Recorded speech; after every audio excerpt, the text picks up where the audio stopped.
good evening and welcome to the Indian Institute for Human Settlements. It's lovely to have so many of you here from across the country and from across the world as well. And I'm sure a few more are on their way.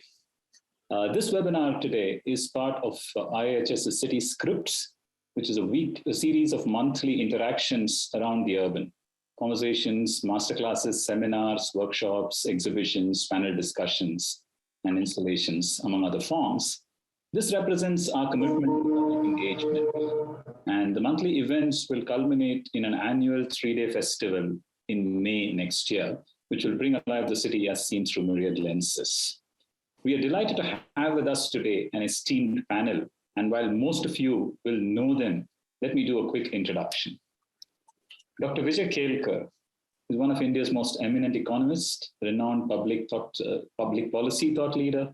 And besides a distinguished international career, Dr. Kelkar has served the government in many senior positions, including as chairman of the 13th Finance Commission, as an advisor to the Ministry of Finance, as a finance secretary, and a secretary of the Economic Advisory Council to the Prime Minister. Dr. Kelkar is also an independent director on the board of several global companies and has been actively involved in the governance and development of key national higher education and research institutions. We at the IIHS are particularly proud of the fact that Dr. Kelkar is a board member of our institution. Dr. Kelkar was also awarded the Padma Vibhushan, India's second highest civilian award in 2011. My warm welcome to you, sir. Dr. Ajay Shah has held senior positions at the Center for Monitoring Indian Economy, the Indira Gandhi Institute for Development Research, the Department of Economic Affairs at the Ministry of Finance, and the National Institute for Public Finance and Policy. He's the co-founder of the XKDR Forum, researching the intersection of economics, law, and public administration. Ajay is a prolific writer, and in addition to writing in prominent journals and publications, he also runs a very active blog titled The Leap Journal. Dr. Kelkar and Dr. Shah co-authored the book In Service of the Republic, which was featured in Bloomberg's Global 2020 Best Books on British Business and Leadership. That book was the genesis for a course, The Art and Science of Public Policy, thanks to which we're here today for this conversation. Welcome on board, Dr. Shah. Aromar Revi, or Aro to most of us, is the director of the Indian Institute for Human Settlements. Aro has been a senior advisor to various ministries of the Government of India, consulted with a wide range of UN, multilateral, bilateral, development, and private sector institutions, and works on economic, environmental, and social change. As the co-chair of the UN Sustainable Development Solutions Network, Aro helped lead a successful global campaign for an urban sustainable development goal in the form of SDG 11. Aro is also one of the world's leading experts on climate change who work extensively to bring the global urban and climate agendas together. Aro is currently involved in developing India 2050, a dynamic long-range national economy resource demographic model for India. Our moderator for today's discussion is Mr. Nasser Munjee. Mr. Munjee began his career as one of the first employees of HDFC, India's first housing finance company, and ended as an executive director on the board of the institution 2 decades later.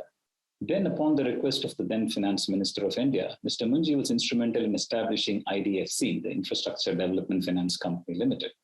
Mr. Munjee is presently a director on the board of many leading public companies in India. He is also closely linked to various Aga Khan Development Network institutions. He served on several government task forces on housing and urban development, and is a founding member and a board member of the Indian Institute for Human Settlements. Before I hand over to Mr. Nasser to chair the discussion, a few quick housekeeping rules.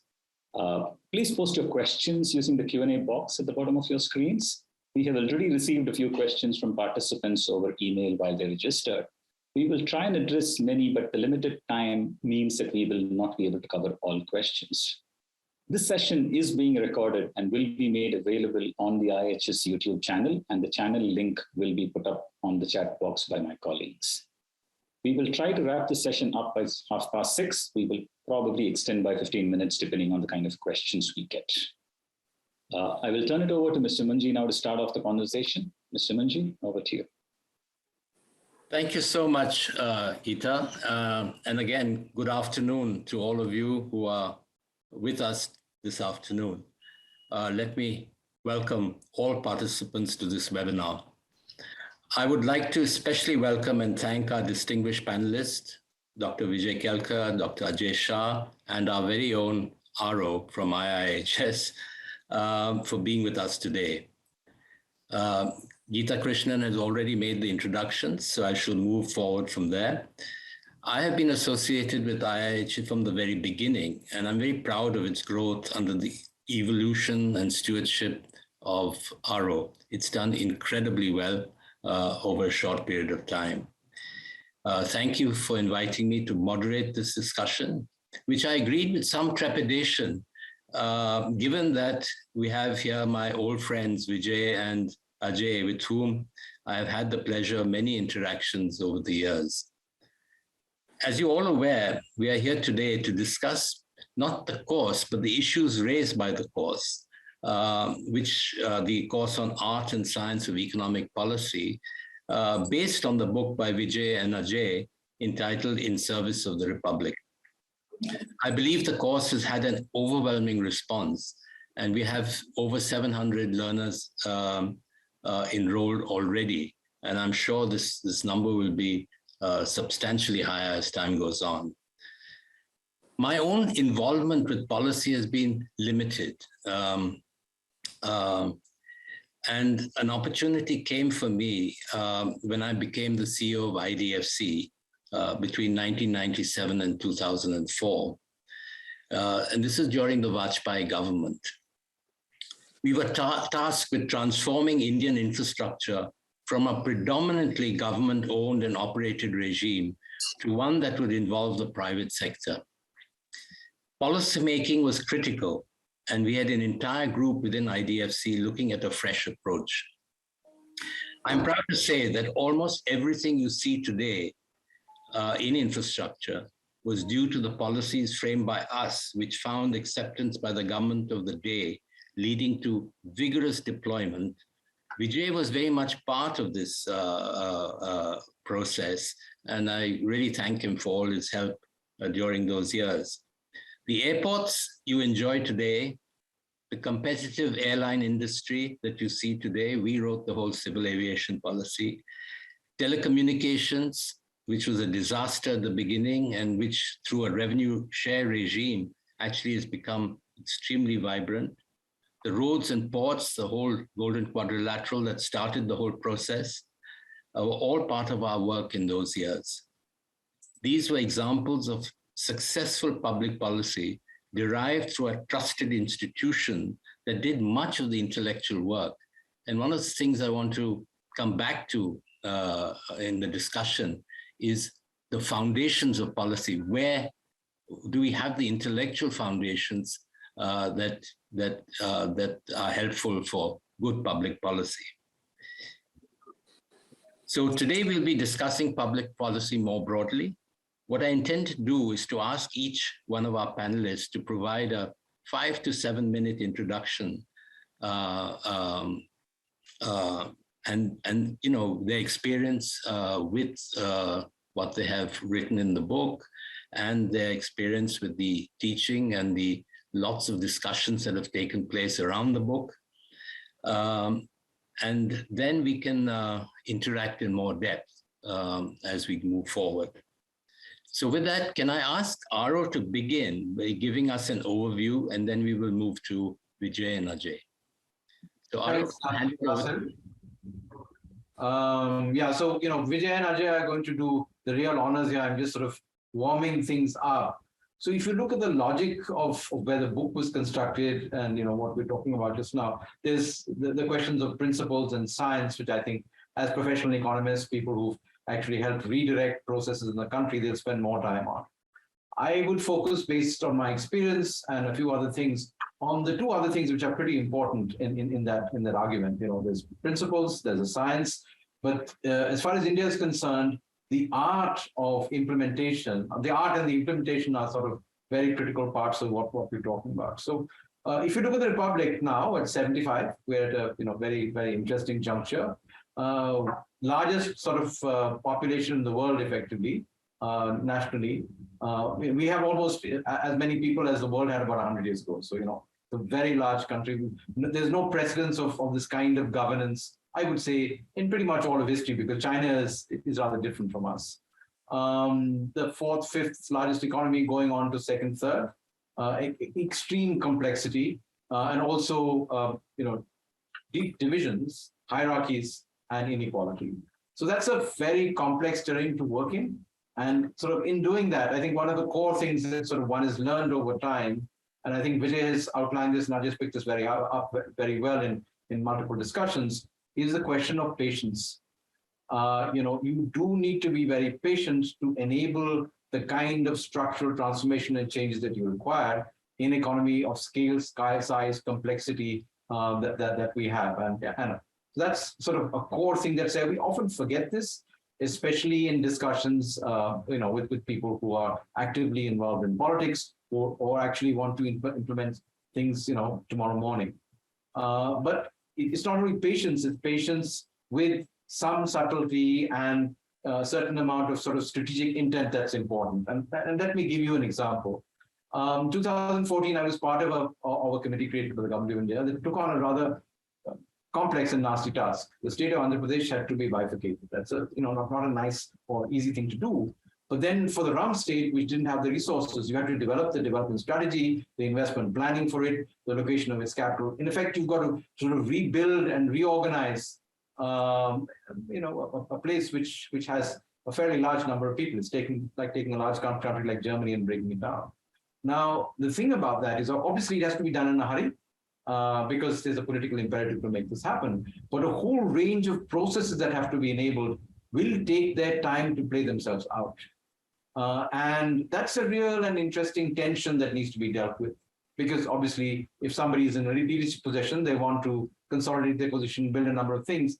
But you have to look both at the short and the long run in that. And I think that's one of the biggest challenges we've had in India, especially as we moved out of a formal planning regime. The second thing is you have to manage the political economy. So when we were doing this and consulting right across the state, I was involved with other colleagues in consulting literally at district by district level to try and see how you can balance out interests. You have to understand the local context. You have to understand the context in which institutions play itself out. It's not only a question of leadership. There are a whole range of deliberative processes within the bureaucracy, within other sort of actors, and of course, centrally in our country with citizens. That's something that we often forget. And the technical elements of what we do are kind of become very important. And finally, you really have to be careful about policy borrowing. And I think we've talked about this a lot.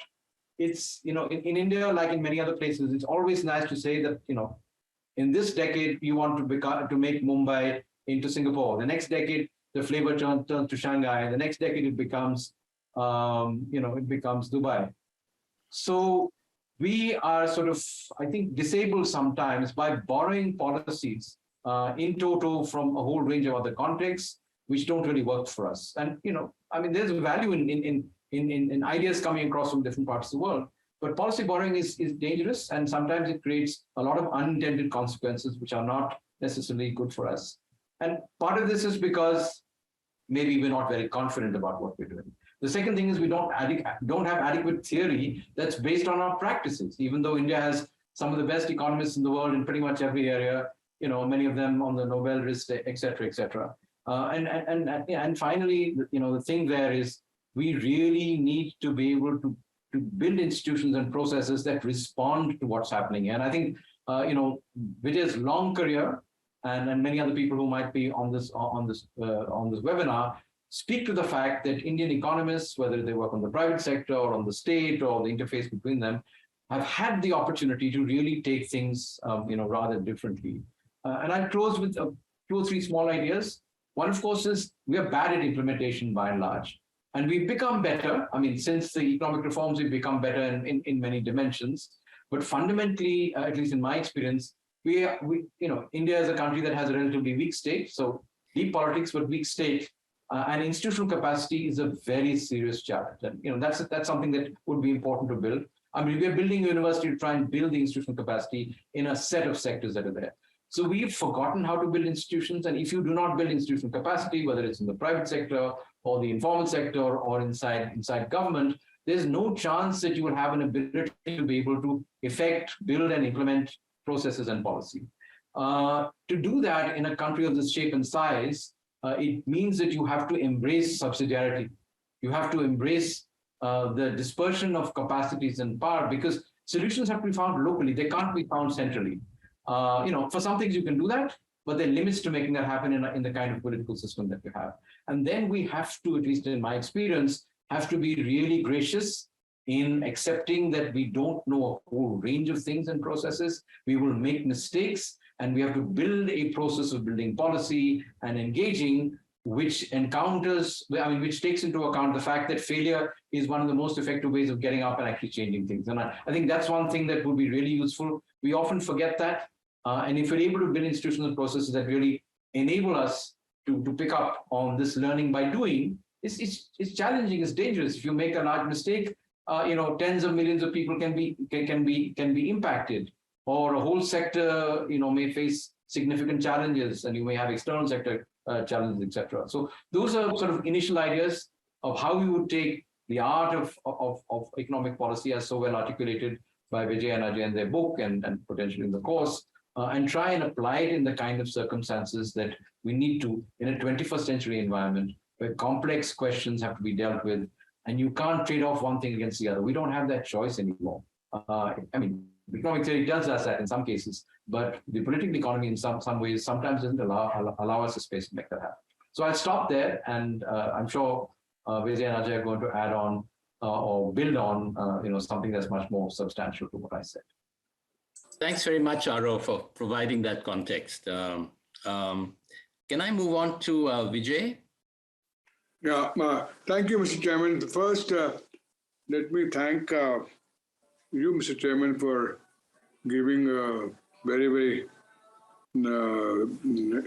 sort of important setting for today's discussion. And also thank Geeta for organizing this very important event. I will make only a couple of points, Mr. Chairman, at this stage. It's almost truism, but it's worthwhile stating it, that for meeting national aspirations and citizens' aspirations and goals, economic policies play as important role as the politics or values or technology or science or resources or sheer luck, sometimes just luck. But economic policies are important.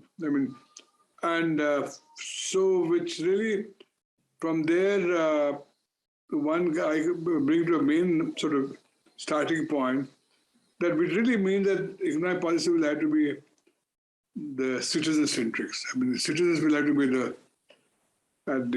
their welfare has to be always kept in mind that you're working for general welfare and not just sort of interest of only some interest. So that becomes extremely important, thinking about policies and implementing policies and formalizing them. Other point which I learned, Mr. Chairman, I came from a background, my first initial training was engineer, I was an engineer, and then I switched to economics. And it's really unfortunate. Engineers, when they design, they have much greater certainty of physical Newtonian, certainties of how things function. Their laws are helpful in designing machine or designing systems to achieve it by and large, as long as you're not at the, as they say, not working at a reasonable speeds, not at the speed of light. Everything broadly works and is. But I think economics has to be mindful that we are not working with this kind of certain laws which are where the outcomes are well defined, like a Newtonian physics. So this is one issue which really sort of hit me when I was sort of started working in policy areas, that the world is not as simple as I would like it to be, and which was engineered things about it. So issue is about framing economic policies, a lot of uncertainties, because we have only broad ideas of how system functions, and some of the insights may be good at the individual agent level, but when you aggregate them into national or macroeconomics, things get far more different. In fact, they're quite very counterintuitive. So there is that has to be, one has to be very careful in thinking about it. You have to think really far more creatively as compared to engineer, thinking about economic policies from either micro or even macroeconomics. And last point I want to make is about one notices. That's why, given this feature, the feedback loop is extremely important making and unmaking a policy. In other words, you have to be a sort of very, very willing and humble to listen to what's happening to at the market by your policies, and willingness to listen and modify through the feedback loop. So there, I'm afraid the engineering arrogance does not work. I mean, you have to be really both humble and patient, and be alert and listen to the feedback loop, because you have to continuously respond to changes. So there are 2 or 3 points I thought I'll just make at the beginning of my remarks on about today's discussion. But later on, I'll be very happy to add on specifics, Mr. Chairman. Thank you. Thank you so much, Vijay. Let's move on to Ajay.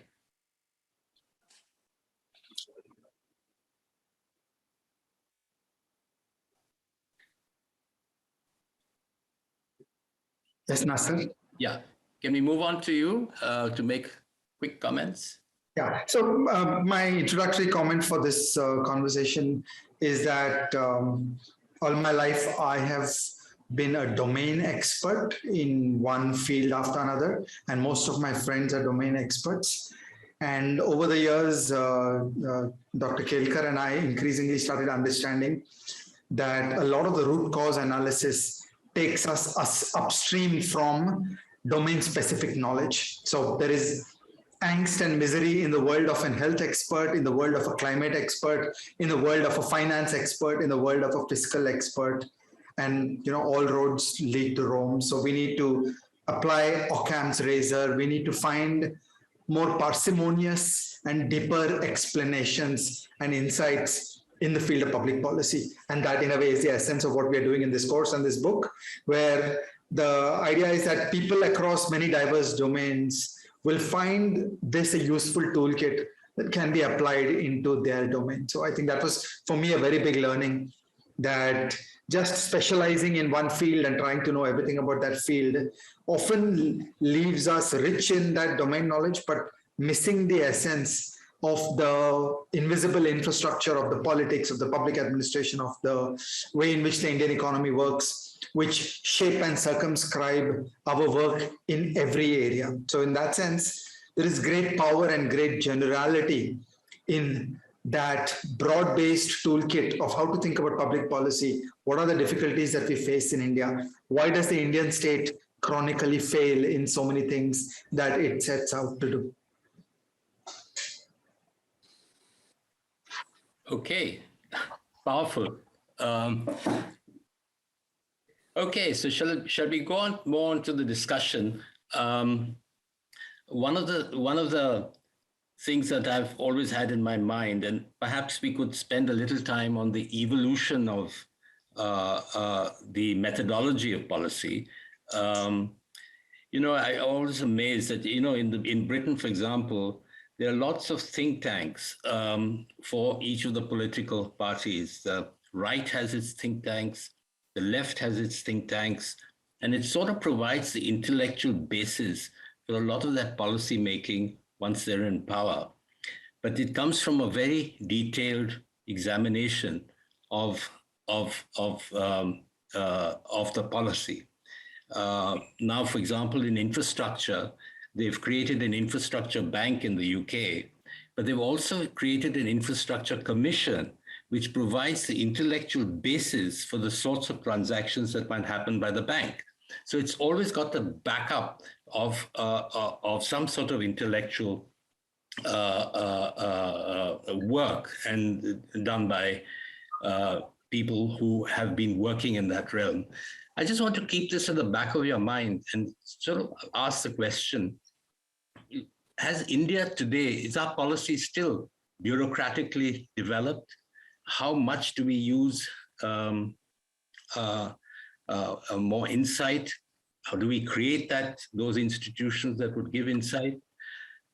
I just like to, when I mentioned the IDFC, I think it was successful because we provided the intellectual basis for the policy that was going to be implemented.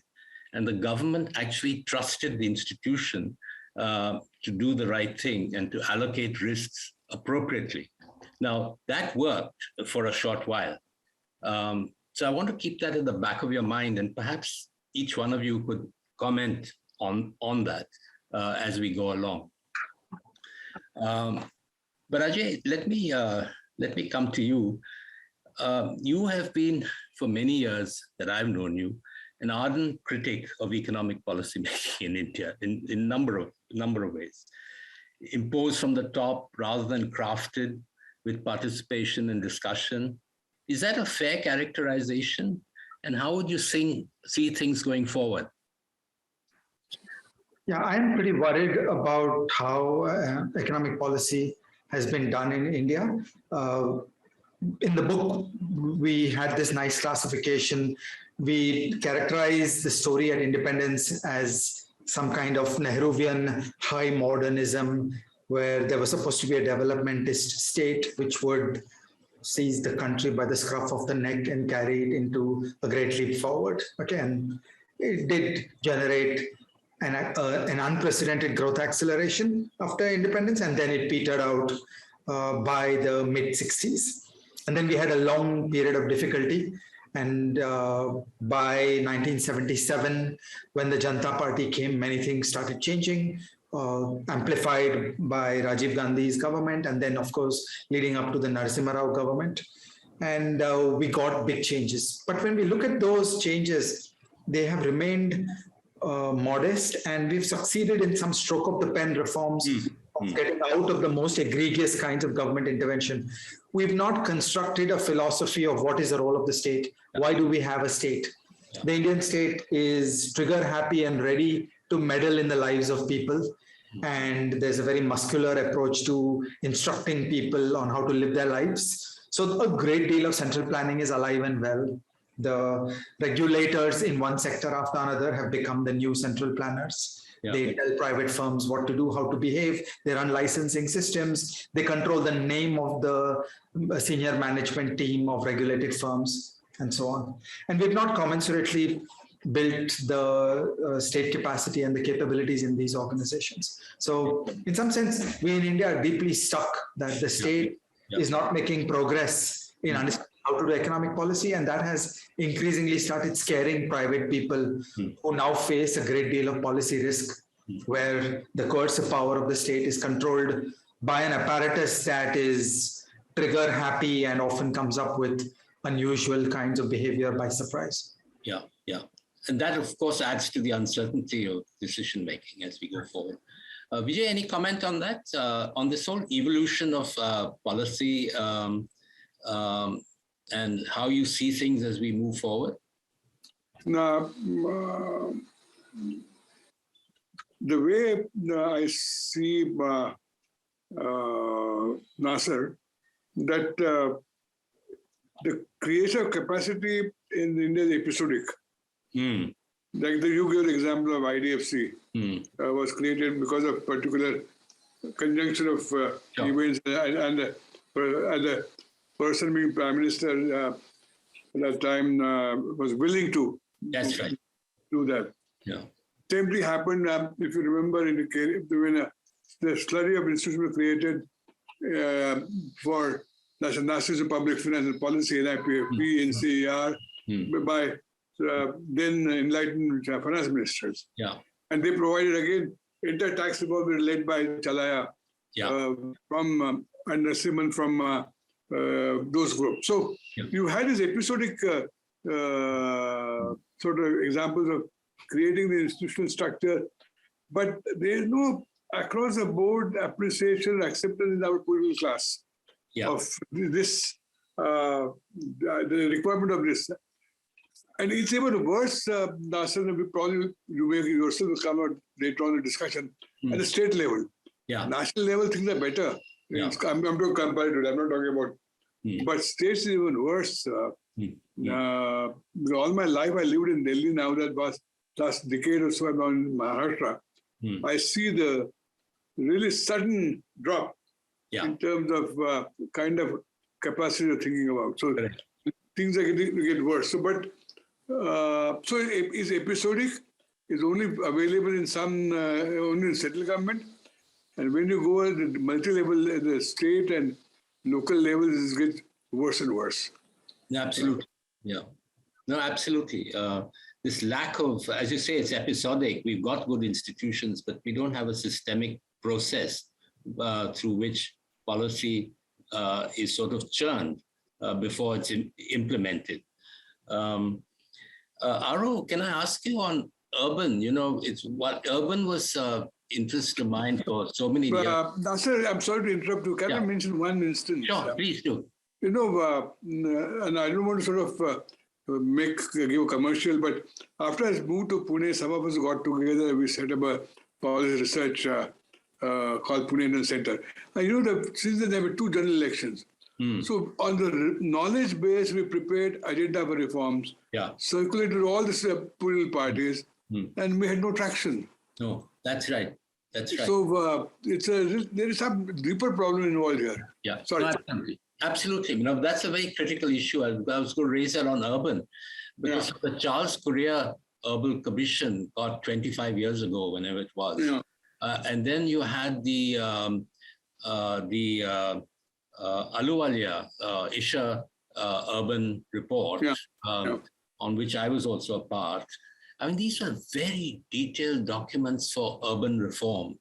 And almost every issue on urban was discussed and put in there.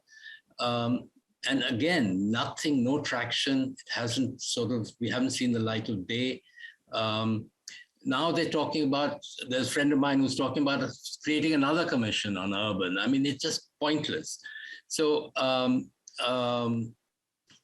Aro, how do you see the urban agenda? Because the cities of tomorrow are going to be the places of creativity and growth.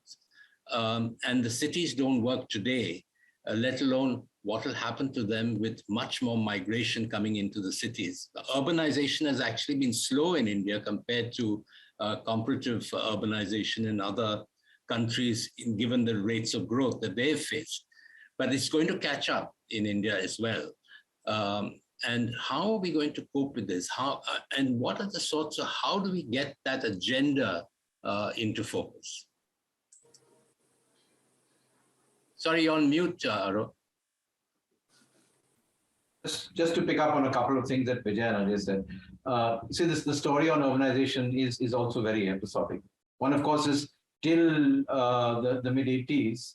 And even now, there is certain parts of the political class that see India as fundamentally being in rural India. And there's a value in that because we're 2/3 urban and 1/3 rural. So there was this big upsurge, which charges the commission sort of led. In fact, many of the questions we're dealing with today were looked at very systematically and effectively 35 years ago. Exactly. And then we had a lost decade in some senses, which is very unfortunate in the middle of the economic reforms, the 90s, where there was no emphasis on this question because we were looking at a whole range of other structural issues, except we did have the 74th Amendment that happened at that point of time. Now, unfortunately, the 74th Amendment, unlike the 73rd on panchayats, really didn't take ground, partially because the political economy or the powers that be, it's challenging, especially as Vijay said, at the state level, it's challenging. And even now, 25 years after that reform, you find that the institutionalization into the structures of government, into intergovernmental flows, vertical and horizontal are, extremely sort of skewed as far as that's concerned. I think many finance commissions have tried to correct this. And I think part of that challenge is we do not have, like we've just heard, we don't have the institutional capacity, within government.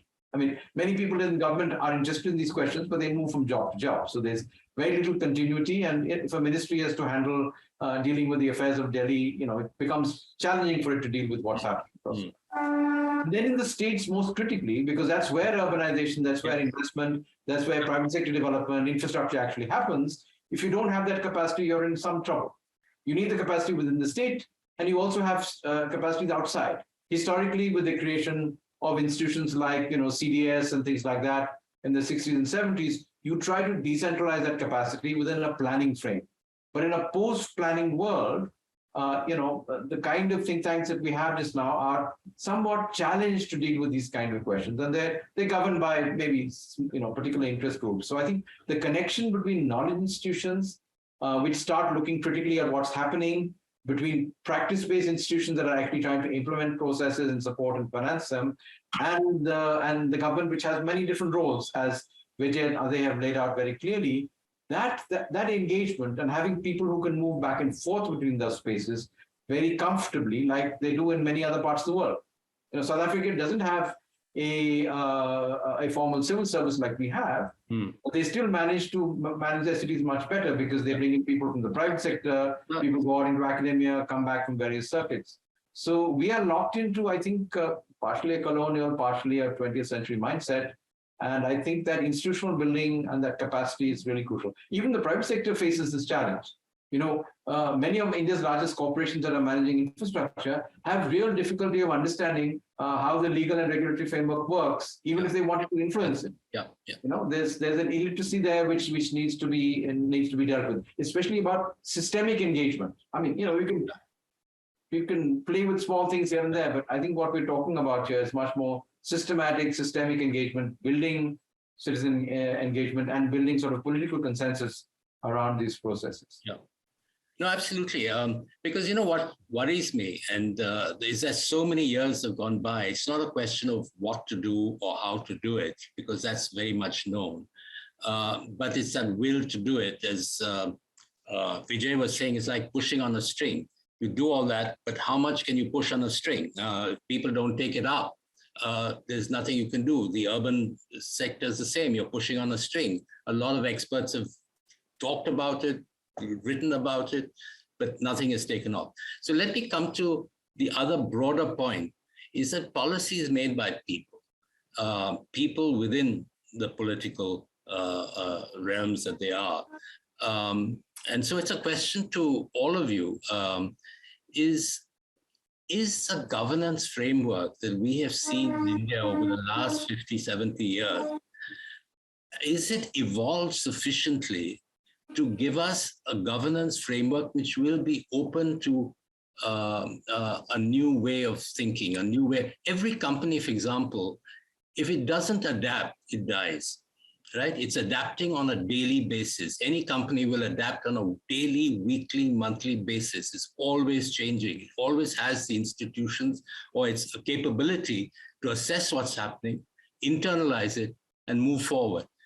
A country needs the same sort of thing as we move forward.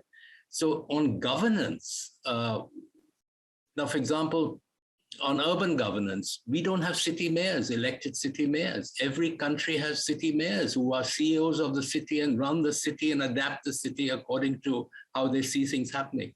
So this is a broader question to you all. Ajay, how do you see this? Are we? And I suppose the end question is: are we fit for future in terms of the governance frame? I think that there's a lot to do in terms of rethinking this. And as you correctly said, this is made of the people. This is made of you. This is made of me. This is made of us. And so that's why I think I use the word theory here with great care and importance, because finally there are theoretical constructs in our minds which add up to a broad consensus, create norms, and shape the behavior of officials, of politicians, of judges, and give us the government that we get. So in that sense, I feel there is a very important intellectual project in front of all of us to think deeply about these things and keep on asking ourselves, what is the country that we are? How do we become a good people? How do we create a flourishing culture? What is the role of the state in that culture? And how do we make the state work better in doing the legitimate role of the state? So, for example, there are two things that immediately sprang to my mind while you were speaking.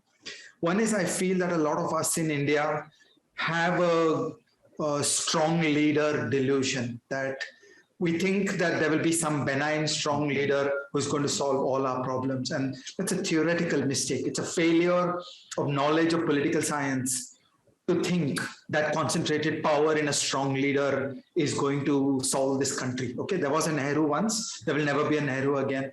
We need to be very circumspect about high power in the hands of any one person. And what works in 500 years of human history is dispersion of power, where there are many, many elements of the state, and the state features the vertical separation between the legislative, executive, and judicial branch, and the horizontal layers of the union government and the state government and the city government. And there are many, many bodies that interact and enter into conflicts, and that conflict is a healthy state. And out of that chaos of dispersion of power, we will get better results. That's really a theoretical idea which most of our friends and family in the Indian middle class have not got.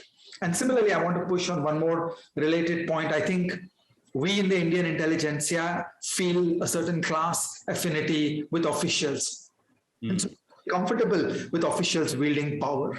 And I think that's part of the story about how India has become this thing that is called the administrative state, which is a place where power gets concentrated in the executive branch, and judicial and legislative functions are increasingly being performed by officials. So in India, laws are drafted by joint secretaries, not by legislators. Exactly. And the officials can make or break the lives of private people. And that's a profound failure of the theoretical foundations of Indian democracy. And I think it comes from all of us in this room.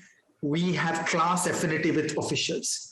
And we've got the wrong theory in our heads that, look, the officials are people like us. Let's just give them more power. They're going to do the right things. And that kind of thing has been done for 75 years. And we can see how badly it has played out. So I think all of us need to cogitate much more about who we are and what is the theory of the Indian state. What is the role of the Indian state? What kind of body language do we want the Indian state to command? How do we create the checks and balances and the competition for power that will elicit better performance by the state, where there will be forces of accountability, which is where you began, that firms work well because when they misbehave, they get slapped around. Right. We've got to create those forces of accountability in the Indian government. And at present, with the kind of godlike powers wielded by officials, there are no checks and balances.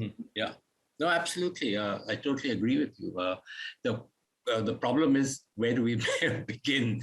But Vijay, any comment on the same question? I was just listening to three of you, and I just remembered only last 24 hours, there's exchange of emails between me and Ajay on related issue in which I made a point I would like to make it here. I think both what we call in the book the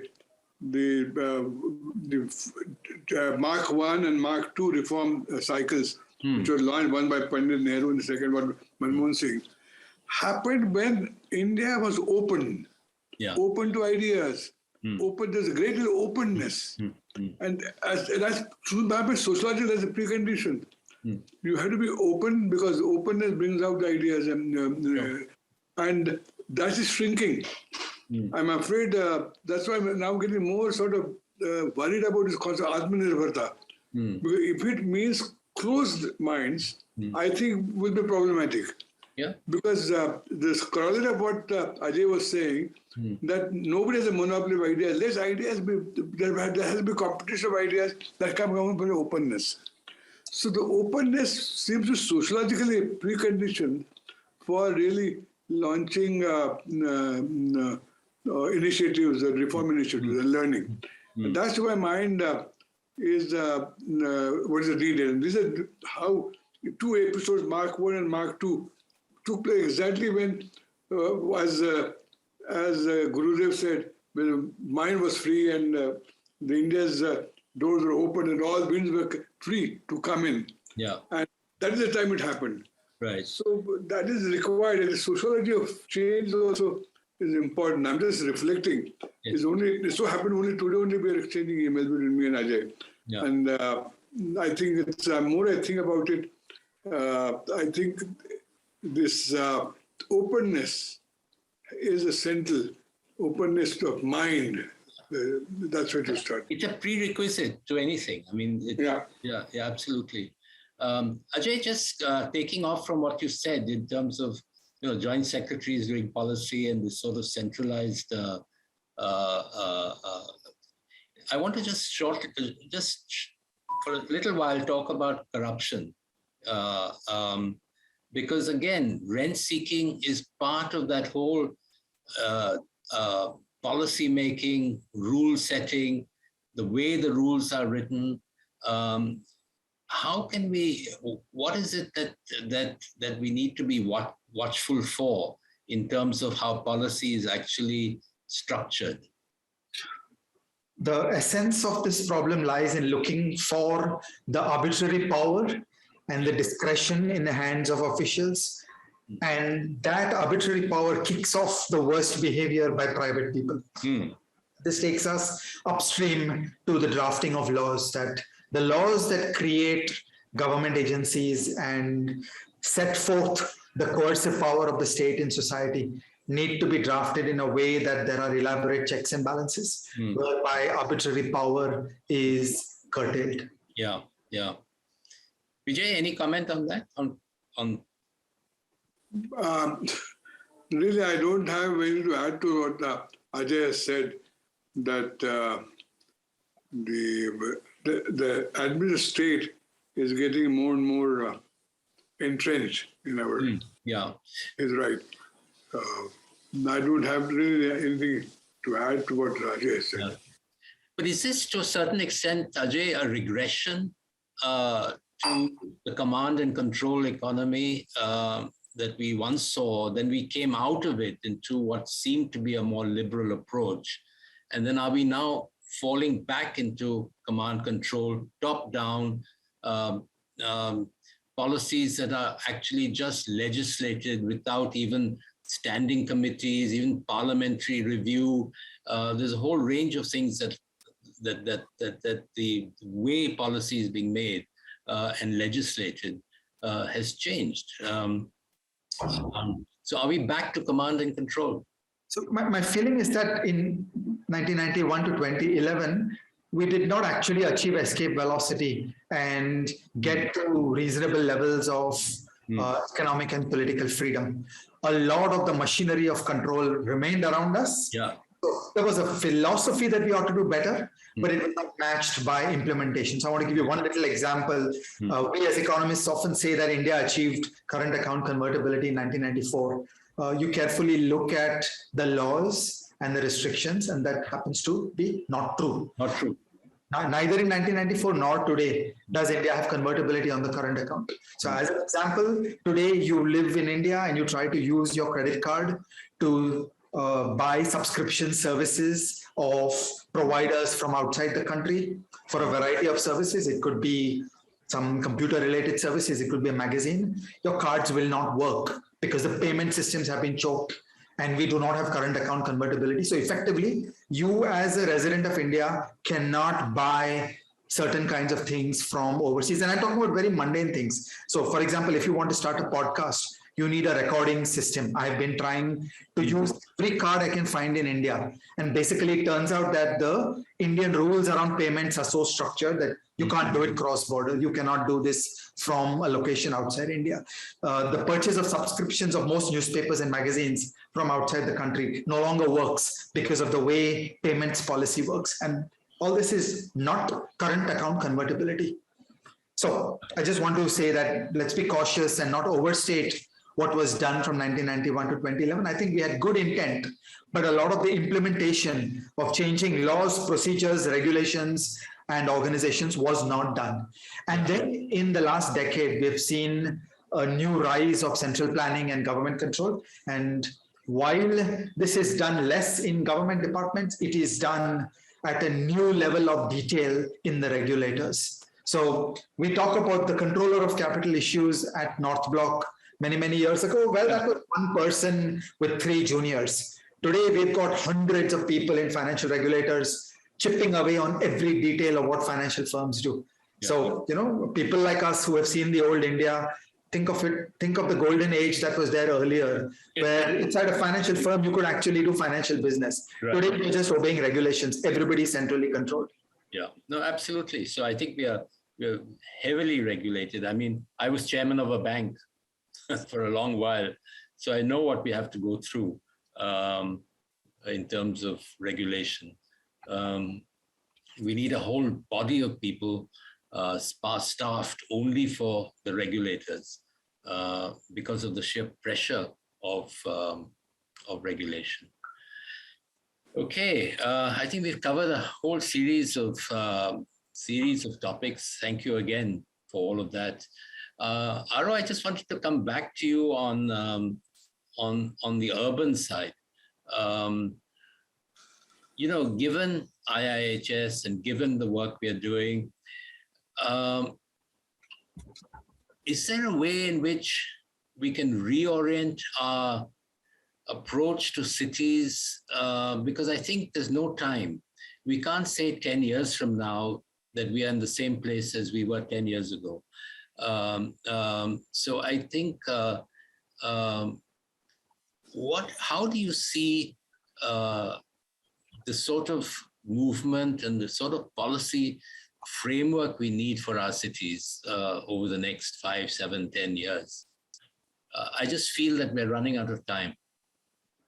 Well, I think more than running out of time, we're running out of opportunity. Yeah.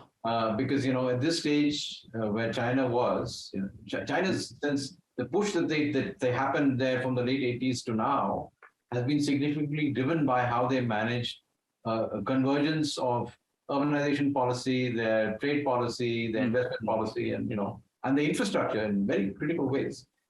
Yeah. So we're doing things like Vijay was saying earlier, in episodic manners. You do one thing in one sector for a while, and then somebody changes, and then that goes away. You do something in railways, and then you move to ports and airports. So you need to bring all of these processes together. And I think part of the challenge we have, is the challenge of identity. I mean, urbanization is not only about change of economic structure and spatial location. It's a change of culture in some senses. You're changing from an agrarian culture into one that's very different. And we have some dramatic choices that we can make. We can have a country in which you have people in villages and you have people in cities, and they all have the same level of services and access and openness, etc. But that means a change of mindset. And I've seen this, in discussion with members of parliament. The younger members of parliament very often understand how this can happen. And I think, maybe a little bit of a counterpoint to what I heard, both Vijay and Ajay saying, we work across pretty much all states of the country, effectively, especially with local governments in 16 states or so. There is a great hunger at the local level, whether it's, administrators or people on the technical side, etc., to learn new things. And especially when they're young people and they have access to the internet, they really want to learn new things. They're happy to do things, but we're not able to provide them, A, with the theoretical tools and framing, B, with the institutions in which they can make these changes happen, whether it's, inside the state system and what it can do, but on the margins of that, or even allowing, small scale enterprises to build up and do stuff that says. So there is a hunger and thirst for growing things, and our policies and our processes are really coming in the way. So I think the future lies in smaller places and in the states. The central government is obviously where a lot of the resources actually come from, but the ability to control and manage a process which involves hundreds of millions of people is not going to work either through a great man or a great idea or a breakdown of those ideas into lots of small slice and dice parts that you can try and put together again. So I think that's a challenge, and part of that is to give people the imagination and the tools and the institutional spaces to make this happen. And if the structures don't provide it, like Ajay was saying, if you don't sort of embed subsidiarity in the process of what you're doing with, you're not going to get the innovation. The solution in Jharkhand is going to be completely different from that in South Gujarat, and it's going to be utterly different in Mizoram. Right? Yeah. And depending on the levels of openness and connectedness, you have to find the capacities to do that. That's why we train and educate people right across the country and really sort of yearn for people to come to us from smaller towns, from other disciplines, from the hegemonic ones, because that's where the learning will happen. So we need an openness of mind and practices inside the country.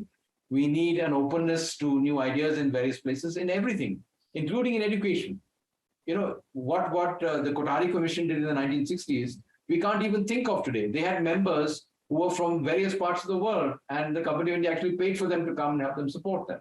So we still have to kind of embrace some of these ideas. And I agree with Ajay, that escape velocity was there in some places, but it didn't actually come out and do things. Maybe that's a good thing for India because we have so much of contest and so many different interests that might be the way forward for us. But it's leaving a lot of people not only behind, but dissatisfied and unable to contribute. If female workforce participation is going to continue the way that we're seeing it nosedive in this country, there's no chance that we're going to see, forget about what China has done over 3 decades, almost double the goal. We're not going to see that process. And that means everyday stuff, fine? It means security, it means creches, it means social policy, it means an educational system that's enabling. And these are fundamental things. I mean, along with questions of caste and identity, So there's a deep thirst, I think, in many places, a willingness to take and do dramatic new things. But I think we're just not able to build the institutions that are grounded in theory, but not theory that comes from somewhere else. Theory that's tested and built on what we need to do here. I mean, Punjab's challenges of development can draw upon something from Tamil Nadu, but you can't do a policy transfer from one place to the other. You can have an aspirational transfer, you can build some of the theory and move it across. But if you try and copy and paste stuff in a country of our complexity and diversity, I mean, it's going to lead to some serious failures. Yeah, but I need to ask you, does it, for example, if you find a champion in one state or one city, is it worth putting effort into helping them transform those cities according to what we know? And then the demonstration effect may work through. Because I'm trying to now, because as we end this conversation, I wanted each one of you to address a sort of approach for the future. We've all expressed our anguish at the sorts of things that we have to deal with, but how do we move forward in terms of addressing some of these issues, maybe in a micro way, which might have demonstration effects that others can take up? Is there some merit to this sort of thinking? Even our state, if you take a state who's willing to look at it, I don't know, Telangana or somewhere, some state says, right, we want to transfer, this is what we need, this is the sort of support we need, let's go and do it. And that demonstration can lead to transformation elsewhere. Does that make sense?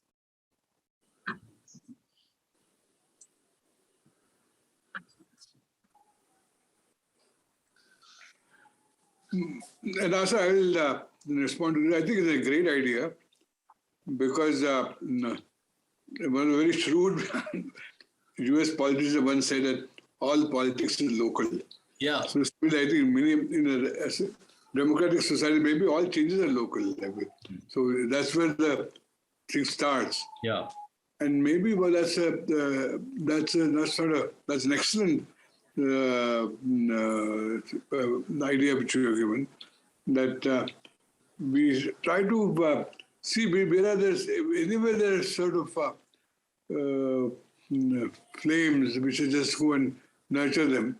Yeah. So that those examples can become sort of lighthouses for other places. Right. For instance, for I give you an example. What you say is resonates because look at the recent new finance minister of Tamil Nadu. He has really ignited a lot of new thinking on the whole issue of fiscal federalism. Yeah, yeah. And so that's a good example in which one sort of, it is possible, I think. It's possible to think, start with some states which are willing to do it. And that can become the pathfinder or for the rest of the system. Maybe, you're right. Yeah, yeah. Okay, I think since we're coming to the end of this, before we open it up to questions from our audience and participants. Any concluding comments that you would like to leave our listeners with on an approach for the future? I mean, we know the problems, but how do we work for the next maybe 2 or 3 years to move towards something different? I just want to say something about finding our resilience and our ability to run marathons. I want to take everybody back to exactly 100 years ago. We were nowhere in sight of 1947. And there were individuals, thinkers, who committed themselves, dedicated themselves to thinking about the problems of the country and trying to envision how things can be done better. And that may seem like a difficult task, but there was a whole cadre of people who did it anyway, who found each other, who became the community for each other, who ran the process of debate and discussion through which India came together as a country and made enormous progress. So I feel similarly, too many people are ready to lose hope.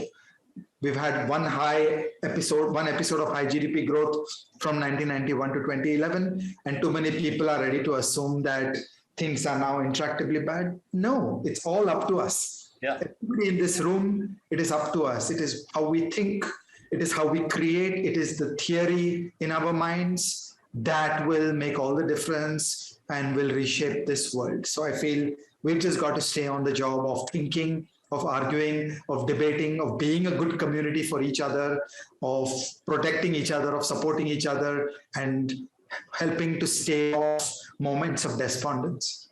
Yeah, that's good. Thanks, Ajay. That's very hopeful. Aro, your concluding. Well, I think we've touched on many of these things. One of the questions for us is we really have to decentralize and empower the decentralization of both, economic and political power. And there's a lot of space to make that happen. And you can see that every movement that's there, whether it's a large social movement or a farmers movement or otherwise, is trying to speak to this thing. And we need to create, like Ajay was saying, more spaces for that to happen, because we have to walk on many legs in some sense. And creating social and political spaces for these changes are very important. Our deep challenges in this country are not necessarily economic, they're social challenges. Sure. So something that's able to energize around our deep divisions is really important. For that, you need to have a state at the local level, at the state level at least, or maybe even at the city level, that is open, that has leadership, that understands these core principles. When there's a share, it doesn't matter which political party you come from, that shares that. They need to have institutions and people within them, both in the bureaucracy and the judiciary in some cases. And the judiciary also needs a lot of support, because they're doing as much legislation as the legislatures and the executive are doing, where we have people who can actually talk to each other and think systemically and act systemically. Because what we're taught in terms of theory doesn't work, fine? And what we're dealing in terms of practice is sort of beset by a whole range of creative practice, including rent seeking. So somebody who's dealing with a job on an everyday basis, they can't make that connection. And I think this is where knowledge institutions have a really important place to play, Sure. Where public intellectuals are very critical. You're going to make mistakes. It's going to take a long time. But you've got to set up a system by which we can learn, we can admit, and we can celebrate mistakes. That's the way that Korean was able to build what they did out of Amul, to take something that is in between sectors in some senses. Yeah. Even in the Indian state system, what we're seeing in terms of atomic energy or space or biotechnology for that matter, which has really done remarkably well in the last 15 years, or the telecom policy that was a mess, that delivered some of the best services in the world at very low prices, and then has gone to a slightly odd place at the current point of time. We need collectives which are open and are willing to take those risks, and society should be able to both tolerate that. If we can tolerate that in the stock market, if we can tolerate that in the enterprise sector, we need that also in the state sector. And frankly, if you're an innovator inside a bureaucracy, the last thing that you're rewarded for is taking risks and in doing something that's against the tide or for the long run, or for the poor or vulnerable in some senses. The system is pushing against you. When you come in as a young IAS officer or collector or an IPS officer, you're all full of those, a lot of energy that lasts for 10 years. You try most people at after 20, 25 years of service, You're being taught that that's not the way that the system actually works. We need to create the space for those people to make those changes. It won't happen otherwise. Yeah, thanks for that, Ajay. Vijay, any concluding thoughts? No, I think well said by both Aro and Ajay. Okay, thanks for that. Before we close, I just wanted to raise a global issue. Personally, I think, I see a very negative future for world growth next year, for markets, for debt. World debt now is at $300 trillion. It was fine when interest rates were zero, but at 4 and 5%, it's going to lead to huge problems as we go forward. We've had two money printing exercises. One was 2008 post-financial crisis, and then COVID.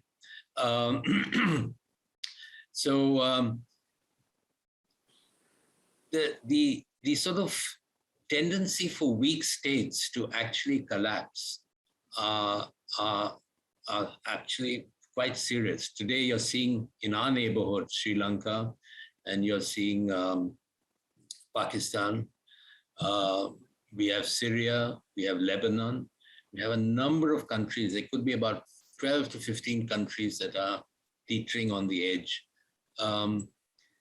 So the global scenario over the next 2 years looks very bleak to me anyway.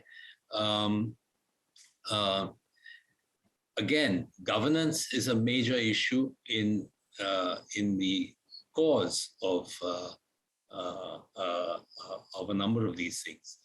But do you, just any comment that you have on what we're seeing around us? Ajay? I also share your concerns. There are real difficulties in the Chinese and the Russian economies. That are, China is something like 19% of world GDP. Russia is something like 1.5% of world GDP. So, that adds up to almost a fifth of the world economy that is underperforming. The United States is still at risk of Trumpism. They have not exorcised those problems. So the United States is a uniquely important country, and they've got to get their stuff together.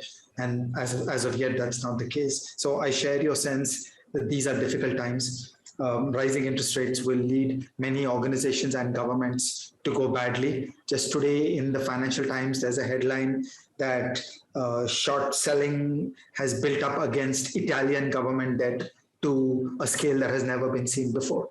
Because it's very hard to square Italian debt dynamics. The Italian GDP growth rate in nominal terms versus the cost of borrowing in Italy today is just something to make you nervous. So share your sense that this is a difficult period, and we're all going to have to think hard and work hard.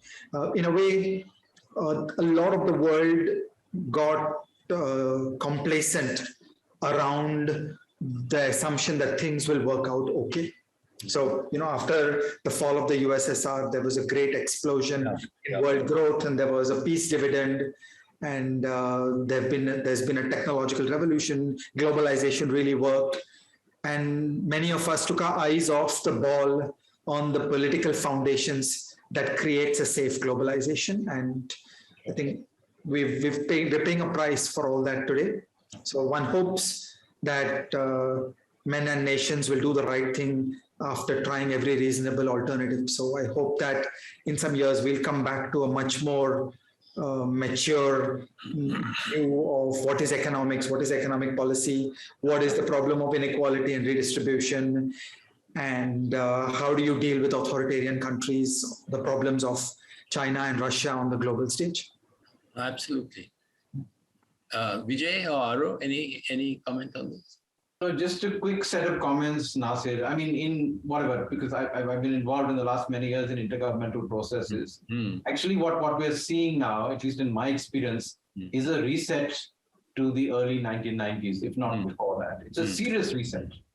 And many of the assumptions that we have about open economies, even about globalization, or even the role of multinationals, which are part of what we're talking about, have been reset. This reset is a Ukraine reset. Yeah. But before that, there was this sudden realization about deep systemic risk in the global economy, which COVID showed us. That inequality is something that you cannot neglect, even in economic theory. Fine. People have been talking and writing about that, but this is a foundational question as far as we're concerned. And at the global scale, I would say there are three deep concerns in the governance frame, and that comes back to the thing that the big reset before 91 was 45, fine, when the UN was created, and that is that our global governance in dealing with global conflict is not working. I mean, we know that.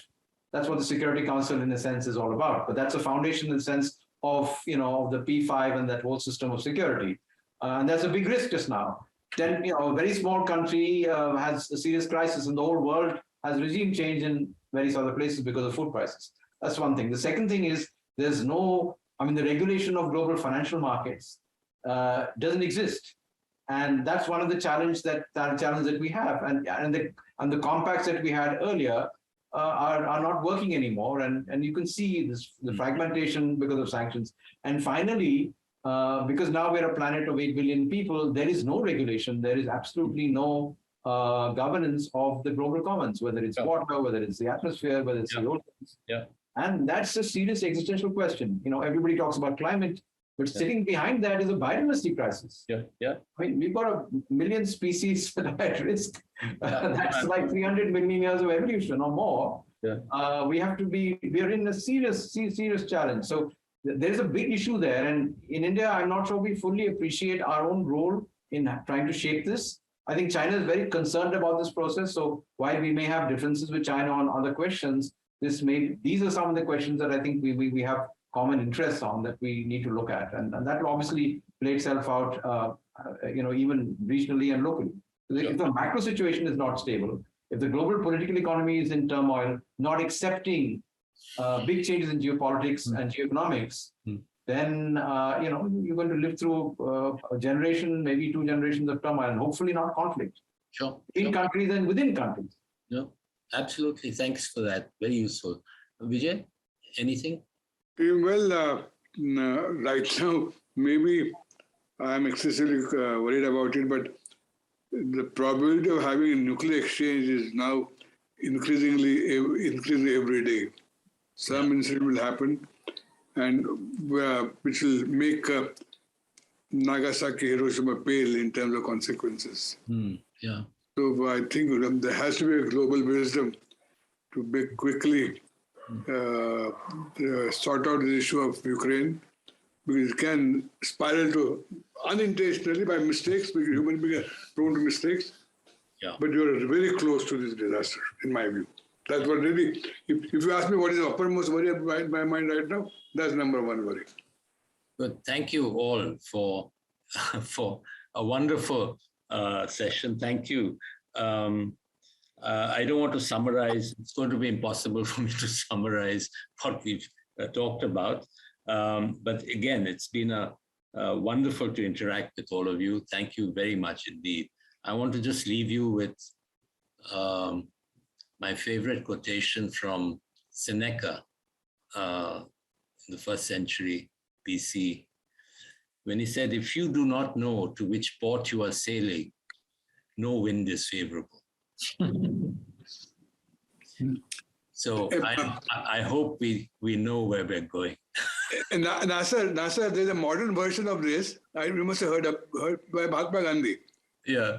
Mahatma Gandhi said, what is the point of taking a fast train if the destination is wrong? Yeah, exactly. Getting to the wrong place faster. Yeah, absolutely. Absolutely. And I want to just say, your description, Ajay, of specialization, when you spoke earlier, I always call this an expert between high walls, right? Okay, Geeta, over to you for posing other questions to the panel. Thank you so much, Mr. Munjee. Thank you to the panel. We have quite a few questions from the audience, but there are two significant aspects to it. Quite a few of those questions have already been answered through our questions already. So I think the audience had come quite prepared and they almost seem to know what we're going to debate. So quite a few questions were addressed proactively, and Ajay has also responded to some of the questions in the chat box. So I would request all of you to kind of look at the chat box if you have not already. There are a few more questions that I just want to start off with. Aro, first with you. I think we discussed a lot through this last hour and a bit on the process of policy making and the actors and the challenges involved in it. There's one question that's coming from a content perspective. So one of the audience members have asked, when it comes to new and emerging areas like climate change, so the wicked problems that come along with it. So when we look at global challenges like climate change and new and emerging challenges, how would the government approach it? What should the government's role be? I mean, they've suggested that usually people seem to be recommending subsidies for everything, but how does the government think through such problems? When you mean subsidies to promote the growth of renewables and things like that. I mean, those are tactical questions, right? Climate change is a systemic issue. It's about sort of maldevelopment at a very large scale, and effectively we run out of time. You know, we've been talking about this since Rio in 1992. We're like 30 years later, and we've gone from 0.5 degrees to 1.1. So the thing that's very simple in the climate side is, if we do not act systemically and transform some critical systems, one of which is energy. And, you know, the energy is a complex question, you know, and Ajay has written on this and we've worked on this also for a bit. It's not so simple to say subsidies is the only answer. It's just one of the many things that you may or may not use. I mean, we need significant reform across the power in the energy sector, because we have energy poverty along with a whole range of other things in terms of dirty fuels on that side. So you need to transform the energy system. You need to be able to protect your ecosystems, your agriculture, you know, all the core things that keep this country alive. You need to transform your urban areas with the right kind of infrastructure, which is climate resilient, that doesn't add to the kind of stuff as far as that's concerned. And most important, you've got to redirect your incentives around what society would want to do. If our middle class wants to aspire and outdo what happened in Southeast Asia and God forbid in North America, then forget about India, the world is done for in some senses. So it's the challenge is we have to do all of these things together. And unfortunately, we neither have the practices or the theories of how to do it at the local level and not play the trade-off game. It has to be a win, it has to be synergies that are there. And that is a lot about institutions and building the right kind of policies that we're talking about, the governance framework, the financing, the technology policy. You know, this is kind of well known. We've written about this extensively and people are trying this in many parts of the world. So the challenge is, how do you bring this stuff together? And like Ajay was saying, you know, the specialists are great, but we need to integrate across systems to achieve what people would like to do. And you have to engage people. You can't, policy is not built in some sort of ivory tower or in, you know, in some, whatever it is, in some bureaucrat's office. It's built by all of us, but people don't realize that they have agency in that process. I'm sure Ajay would want to sort of add to that because he's thought and written a lot about, you know, the climate and energy question. No, nothing to add at this point. I'm good. So Ajay, the next question, I think I was half thinking of directing it at Aro, but I think I'll direct it to you. So even in the course, we've discussed a lot about government intervention, and Dr. Kelkar also talks about it in the course about how do we minimize government intervention and let market forces make some of the key choices. A specific question comes around the concept of educational institutions. I know we in India started with government-run institutions. The government built a lot of our higher education institutions in our early days. In retrospect, and the question is really worded around that, is when we look at government institutions, should we look at privatizing them more, or should they continue to be more run? I mean, I think it's particularly relevant in the context of the new education policy as well. So any reflections on that? So there's a large number of government institutions that work extremely badly, and they should definitely go into fundamental change or closure. So on that, we are clear. That said, all over the world, there are a remarkably high number of extremely high quality universities and institutions of higher education which have benefited from government support. And if there are great organizations in India that work well, then there's no case for rocking that boat.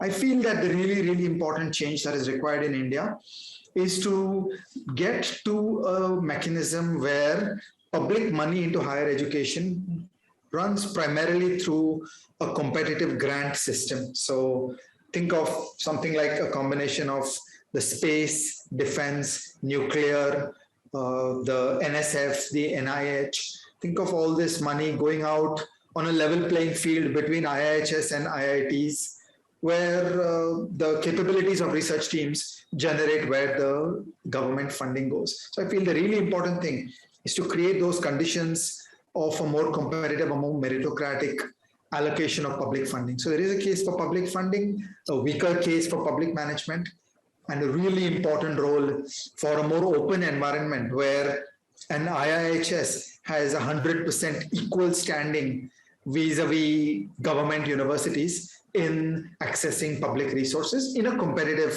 meritocratic way. Okay, thanks, Ajay. I think that's really, really helpful. Just going to go back. Munjee, I just want to kind of raise this with you. So someone's raised this question going back to Karl Polanyi's 1944 concept of fictional commodities. So they're talking back to saying that the concept of fictional commodities, of especially land, labor, money, is that something we'll need to relook at in the current context? That for me? Yes, sir, if you can kind of reflect on I don't know. I'll pass it down to Ajay. He's the economist. I'm sorry, I don't know this either. I don't know this. I don't know how to answer that one. Yeah, so no, what they were, I'll just go into the detail of what exactly they said. They talked about fictitious commodities, land, labor, and money, and argued that the Industrial Revolution really caused an inversion of centuries of earlier history, and governance now treats society as subordinate to markets. So essentially going back to that principle of has the market overtaken society? So in a sense, so that seems to be the flow of the question. I don't know whether we've come too far down the line to reverse that, Ajay. I think late in this video conference, we can't deal with weighty questions about the fate of. Yeah. You know, I used to be at the University of Chicago, and taught by all the extremely right-wing market-oriented economists, from Milton Friedman to Theodore Schultz and all those guys. And this whole idea that the market is everything, and there's a very limited role for the state. I think that is reversed completely, and this idea that the state actually creates conditions for the market. After the financial crisis, you saw how important the state really was. So this, I think now we have to sort of balance the two. While markets are very critical, the issue is what sort of institutional frameworks do governments put in place to ensure that markets work fairly. And I think this is where we are at the moment, trying to figure our way out of this one. Sir. Dr. Kelkar, a question very from the ground, really. So I'll just read this out for you. Policy consultations usually seem to be held with renowned institutions or persons in a particular field. How can a layperson or a citizen express his or her views on various aspects of policy based on their experiences and expectations? Increasingly with revolution in communication technology, you'll find that many of these officials invite inputs on a public platform, and I think it's now not that difficult, in my view, for people to send there. And believe you me that many times these are considered quite seriously. I mean, it's not just for form's sake. My own personal, and it happened 20 years ago, and when Ajay and I, we were all involved in tax reforms, we put out our tax draft, and we had more than 1,000 responses from all over India. And every response was looked at carefully, and many of them were useful. So I think with technology, it is allowing now participation, if so inclined, for people who are concerned citizens to offer ideas and suggestions. So I'm not as pessimistic in terms of getting the inputs from larger sources. Thank you, sir. I think just the last question for the day, and Aro, you started with this, so I'll kind of come back and look back to you with this. So we talked of the subsidiarity principle, so that work happens at the lowest end. And I'm wondering whether this question came from someone in Bangalore.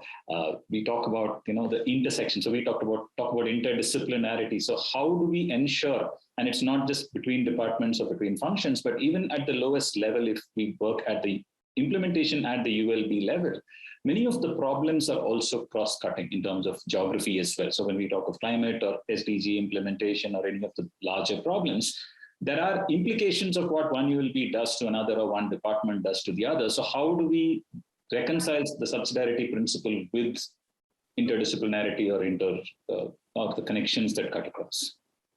See, I fortunately have the opportunity for the last many years to work with local governments across the world. And I think, especially during COVID, we saw something very interesting happening. And that is that national governments are typically, because they're built on this sort of European, North American model that comes to us from the 19th, 20th century, in some senses, are organized around, departments. And they work very well for that purpose in some ways, but there are limitations that we've been talking about. What we're seeing now is that local governments, because local leadership in other countries, it's mayors, in our case, it's commissioners, etc., they can't get, unless they connect things up, they can't connect up water with solid waste, with energy and, a better environment and making sure the road works. It doesn't work for them. They don't get reelected. There are no incentives as far as they're concerned. So a lot of the integration that's happening to solve problems is happening at the local level, which basically means you need the so-called interdisciplinarity cutting across different, silos of knowledge and practice at the local level. And that is starting to happen. The challenge is that there's a lot of sort of pushback against doing that from national and sometimes even regional governments. That's not how they organize.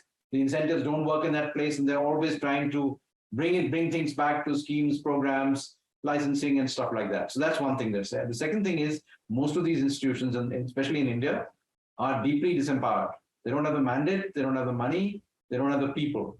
So the only way to sort that out is to actually make sure there are more people there and there's more institutional space for the kind of dialogues that Vijay and Ajay are talking about. You have to have civil society, local enterprise, local knowledge institutions, and whatever it is. And we haven't learned how to create those spaces. And the cities that have done that successfully, Pune is a city a little bit like that, Bangalore is like that have this sort of entrepreneurial culture. And Mumbai used to be like that in some of the days that I remember. It's becoming less so, it's now becoming much larger. That creates an energy and a space for innovation and public action in some senses, because it's action in public places. So I think that's the counter trend that we're seeing, and it's driven by technology, it's driven by more knowledge. It's also driven by high levels of education. 20 or 30 years ago, young people didn't have the opportunity, so many of them, to come to universities. So as long as we don't destroy universities, as long as we strengthen them, whether they're public or they're private, and create the spaces, that will give us a fillip. It's about people, frankly. It's about people and the way they think and what they believe in and how they can do things. If they have that space, they'll fix this stuff. If they knew what to fix. Great. Thank you so much, Aro. And I think we are just around the time to close. So thank you so much to each one of you. It's been a wonderful evening. You've been shedding light on some of the more important aspects of policy and indeed how we can come together to shape the country's future. And to the audience, thank you for your presence, for your wonderful questions. And I hope you've taken away something valuable from the time that you spent here. For those of you who are interested in delving further into the art and science of economic policy, my colleagues will share a link to the online course. So feel free to kind of log in, check it out, and learn from it. Registrations are open. You can do it anytime. It's just a 5-week short course, so have fun doing it. And if you have any feedback, we'll be reaching out to you and hope to stay in touch. Thank you once again. Have a great evening.